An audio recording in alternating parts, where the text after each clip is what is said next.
নমস্কার, আমি অলোকেশ রায়। আজকে আমি আছি কারখানায়। আজকের আমি সোজাসুজি নিয়ে যাব আরও দুজন সফল মানুষের কাছে। তাদের মুখ থেকে শুনবো যে তারা কিভাবে মোমবাতির ব্যবসা করছে, কতদিন ব্যবসা করছে, কেন মোমবাতির ব্যবসাটাকে তারা বেছে নিল। চলুন এখন আর দেরি না করে তাদের জার্নিটা আমরা শুনি। তো ম্যাডাম, আগে বলুন যে আপনি আসছেন কোথা থেকে? আমি কালিকাপুর থেকে। কালিকাপুর থেকে। মোমবাতির ব্যবসাটা কতদিন হচ্ছে করছেন? 2 বছর। 2 বছর। তা মোমবাতির ব্যবসাটা বেছে নিলেন কেন? মানে আপনি আগে কি করতেন?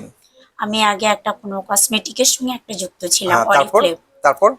তারপরে ওটা যখন আমি বন্ধ করে দিলাম, আমি হুম। ভাবলাম যে আমি ক্যান্ডেলের বিজনেসটা করব হুম।